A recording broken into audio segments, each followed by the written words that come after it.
Hey, there you are. Thanks for coming by and checking out my YouTube channel again. What we're going to talk about this time is I went to the Salt Lake Autorama car show a couple weeks ago. You probably saw that on the channel here. And met a lot of cool guys. Hung out obviously in a Ford Corral with a bunch of Cobras and some other cool Ford stuff. One of the cars was a 1965 GT350. I wanted to learn a little bit more about his story, the car's story, get some video of it. So I met him up at his house a few weeks later, and it kind of turned into a car show, honestly. He's got a bunch of cool cars. We're going to call this one Kevin's K-Cars. You take a look. Let me know what you think. Hey, let's wait a second. Before we go on further, I heard a question from the back of the room. Go ahead. That's actually a really good question. If you couldn't hear him, what he asked is, what's a K-car? So the old days in the 60s, VINs were just 11 digits. The fifth digit on a Ford indicated the engine package. A K meant it had a high performance 289. This is in 64.5, 65, 66, 67. I think some earlier Falcons may have had that designation too. But on a 65, 66, I do know it meant it was a 271 horse 289. Sounds like a ridiculous number now. It was a 271 horse 289, had a 9-inch, and they came with mostly top-loaded 4-speeds, but some of them did have C4 automatics. Anyway, that's a K-car. There's his GT350 at the show. Went up to his house, got a little bit closer look at this. You can see this is a very nice looking example of a Shelby GT350 1965. Kevin and his brother did all of the work and the restoration on this. It's a very nice looking car. As you can see in the background, we've got another K car. Let's take a closer look at his 65 Fastback. Ready to roll. Well, here we are with my 1965 K Mustang. So it's the closest thing to a Shelby that was out there. I've owned this car since high school, 1976. My brother and I have redone everything together. When I bought the car, it was, shall we say, thoroughly used. I wanted to save it because historically it's worth doing so. It is a factory 289 high performance, 4-speed top loader and 9-inch rear end, like it came from the factory.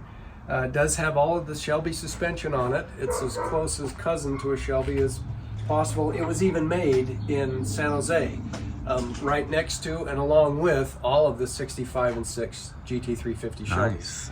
So it comes with all the suspension that a Shelby would have, Coney shocks, underride traction bars, Monte Carlo bar, export brace, all of those little goodies with it. We did it a little bit different than most, so it's unique but not too far out. It does have deluxe interior, what they call pony. I did put a roll bar in it for something a little bit different. Full deluxe interior, the rally pack for the clock and the tachometer, and I do have 3-inch wide racing seat belts just to keep you safe when you're driving. You're driving a little crazy. Yeah, and that can happen. It has a 3.50 traction lock differential, so when you stab it, it will grab both wheels. And yet when you're driving normally, it's just one, so it's more comfortable than a Detroit locker. Man, that is a great looking car. And it is the factory color. It's Ragoon red. Some people ask me, why would you paint the color, red? But that's the color that the car came from the factory, and I wanted to keep it that way. Very cool. We're not done. Kevin's got a race car too. I want to show you these stills here so you can see it in all its glory with the racing wheels and tires on it. When we get into the shop, you'll see it's got some skinny tires for maneuvering it around the shop and so on. But let's take a look at his race car. This was really a treat. Here we are with my brother and I's 65 Fastback track car. Something we've always wanted to have and always wanted to do. Spent the time together building every bit of it. The things I enjoy about the car is it's a little bit different than everyone that you'll see. A little different color, orange stripes, we do have it numbered. 351 Windsor. The car is much more capable than we are of driving. I do know about that. It's got all Shelby suspension on it. A couple of specialty items as far as the motor goes. It's not radical. You can drive it and drive it home onto the onto the trailer and come home with it.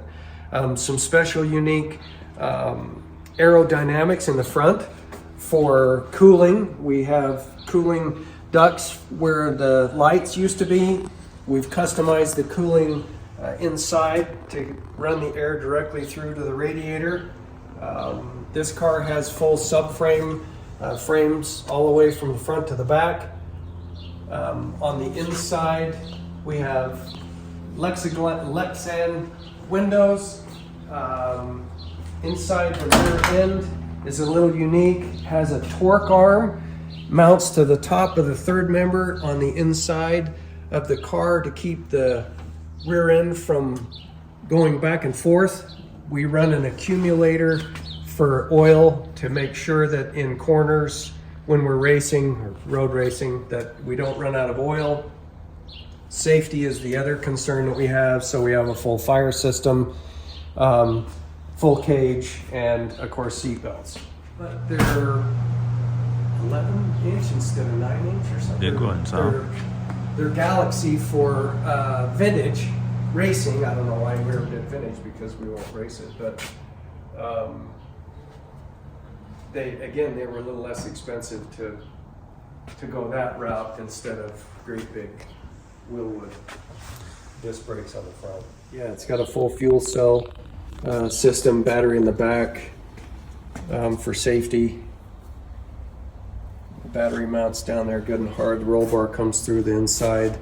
That is a great looking car. Some vintage decals that we run on the car for fun. We do have our family crest for my brother and I on the front. And again, a little bit different color scheme than most that you'll see at a track.